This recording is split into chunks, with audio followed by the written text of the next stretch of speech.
Hey Greg, Joe Chats on Tab Sportsnet. You came here last year, came to Chicago, needing to rebuild the organization, needing to revamp things. You just qualified for the postseason, the first time this team's qualified for the postseason since 2017. Two late goals from homegrown guys. How are we feeling after such a big win for this club? Well, first of all, congratulations to the entire club, the staff, all the players for all the hard work they put in this year to reach one of our objectives. But I think there's more to it, and we're focused on more. And I think it's a great moment to enjoy right now, but it's a quick turnaround. And we need to play on Saturday again, and we want to keep climbing. So for us, it's a nice accomplishment, but we need to keep going and finish a regular season strong.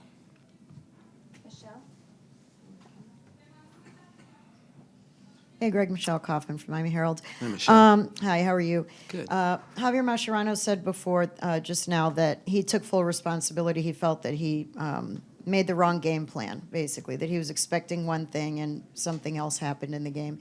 Can you just talk about what was your game plan coming into this game? It was obviously a game both teams had a lot to play for, but the first half, you guys really did, even though didn't have control of the ball, had control of the game at halftime. What was your thought going into this game about how to stop this team? Thank you. It was about spaces, trying to control spaces, and then trying to exploit spaces behind their back line. It's you never know how the game's going to turn out, but it was really important that we kept building on the momentum that we've had, and that the players dig deep. And we knew we were going to have to dig deep because of the weather, because of the quality of the opponent. And I'm probably more proud of the second half because things were tough. Things were very difficult, and the guys didn't break. So it's a good sign from the group.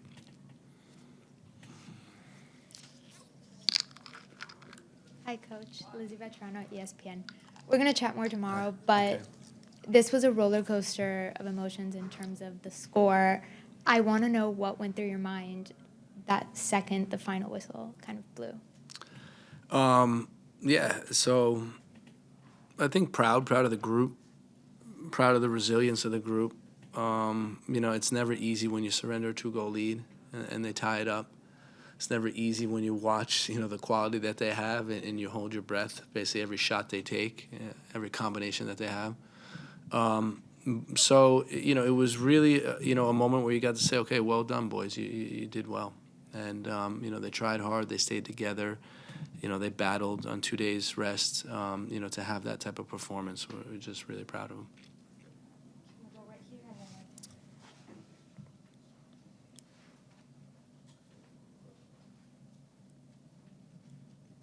Hi, Greg here, Federico San Roman from Diario Le. First of all, congratulations for the playoffs.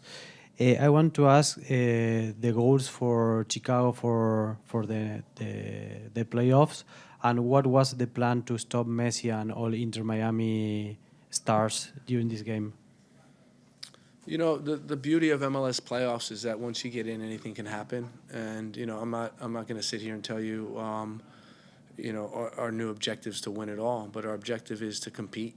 And every series we're in, every game we're in, because that can lead to an opportunity.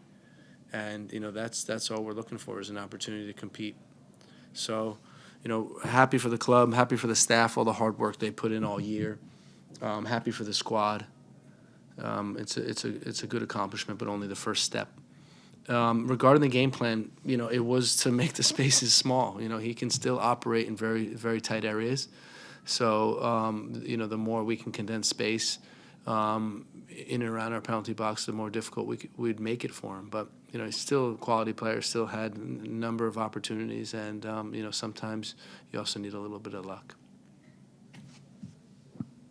Hi, Coach. Congratulations for clinch the playoff. Juan Carlos Guerrero for El Camerino podcast. What did you see or what happened when Mascherano made the defensive substitution entering the game, Noah Allen, just after the game was tied 3-3? What happened in that moment? Because Chicago won the game. Thank you. Yeah, I'm not going to fall into that trap of commenting on another coach's substitutions. He makes decisions based on what he thinks. And, it is what it is. I'm more concerned about our group and our team and our game plans. We're going to take some questions from Zoom. We'll start with Alex Calabrese. Hey, Coach. How we feeling? Alex, how you doing, bud? Doing great. Coming in right with good energy, huh? I love it. Look, I want to talk about Justin Reynolds here. We haven't mentioned his name yet. He comes in after the year. He's had all the ups and downs, the uncertainty. First game since April. He comes in, scores the winning goal. What is the significance of this moment for him, your decision to put him into the game, and what it means for a homegrown to score that decisive goal? I had a long conversation with Justin this week about his year, about what we need from him moving forward. And, it's really about waiting for your opportunity, being focused. I think, showing the right training habits. I think he's been better in training for these last couple weeks. And he earned the opportunity. But I think, really proud of him and the way that he entered the game and his output by scoring the goal. But when you look at the whole squad, if you think about the 5 goals that were scored today, probably 4 of them were the most unlikely goal scorers on the field, with Johnny Dean, Davila, Justin Reynolds. The fourth one is Romy, right? So it was really a team effort, and that's what we talked about. I talked to the team about before the game. Everyone's going to need to dig. Everyone's going to have to go to the limit. So when you get 4 goal scorers like that, I think it shows what a team effort it really was. So from Zoom, we'll go to Tim Hotze, then Jim Alexander, then we'll return to the room. Tim? Hey, Greg, congratulations on the win. Thanks for the time. Thanks, Tim. So just to expand on that a little bit, there were 4 Fire homegrowns on the pitch at the final whistle, plus Andrew Grutman who came up for the academy. What does that say about the identity of this club really being players that come from Chicago, that have Chicago in their blood? That's an important part of our team composition. We'd love to have players that the fans can identify with, that are from the local area, that know what they're playing for. It's a really important part of what we do. The owners invested a ton of money in the academy. He really believes in the academy. And moments like this really validate that. Jim?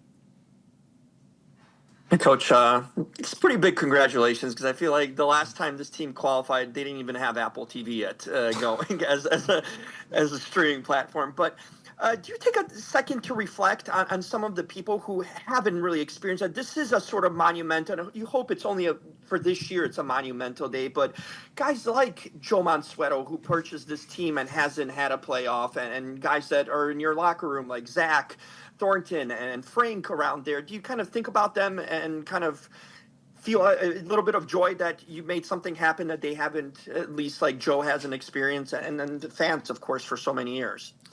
Absolutely. When you have an owner like Joe Mansueto, you'll do anything you can to be successful, because he's such a supportive person, such a great guy. And, deep inside of me, I really wanted to do something like this for him and really want to win a championship for him. What he's doing for the city of Chicago with our training ground, with our stadium, with investing in our roster, it's really incredible. So, and then, proud of the whole staff. When we started in January, it's been a lot of hard work and a lot of long hours. And, we have very high expectations for everything. So, to reach one of your objectives is a nice accomplishment. But I can't emphasize enough that, we need more. And we need to perform well in our last 2 games and see if we can keep climbing in the table. Hey, Greg, good to see you again. Congrats. Thank you. Right now, it's my opinion. I don't have the numbers, but I think Chicago Fire is right now probably the best team in the league in terms of the form you have, the shape, how you are reaching October. Just to know if when everything began in January, February, that was the plan that you had on your mind to reach October in this good shape to face the playoffs. It's not the first time that the team that is coming from above can fight for a title. I don't know if it was your idea in the beginning. I think, Joe will definitely support this statement, but, we really look at game to game. and we really try to keep building throughout the year and try to improve every single week. So when we started in January, we knew that the end product was not going to be what we're seeing in January. We knew there's a lot of hard work, and you want to build the team and build the cohesiveness and build your playing style. And we know it takes time, but we never got carried away. It was really about just continue on in that process of training hard, instilling the principles of play every week in training, and continue to build. Thank you, Coach. Oh, sorry. Javier Rodríguez with Fan Network TV y jugadores designados. Coach, do you mind to elaborate a little bit more about the concept of spaces between lines and as a part of your game plan today?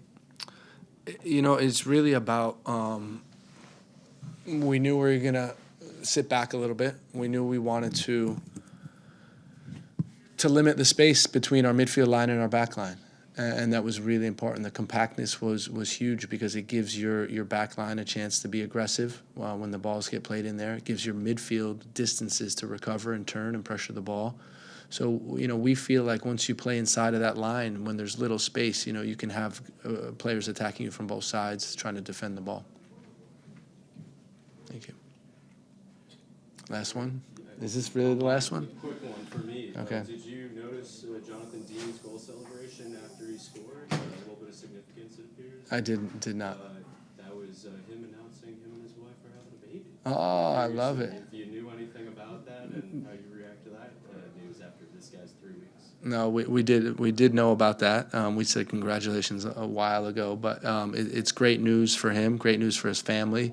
As you work with the team, you start to get to know the families and get to know the wives and the kids, and that's what it's all about, building a team. I will end by saying, two things that I didn't get to say. The first thing would be Marin's performance, and he got the game of the man of the match, the coach's man of the match. And he's a guy that had to wait and wait and wait for opportunities. And, but he always stayed positive, always had a good mindset, always came to training with the idea to keep getting better. And, he finally got a start. He was playing out of position, and he performed extremely well. So really proud of him and his attitude.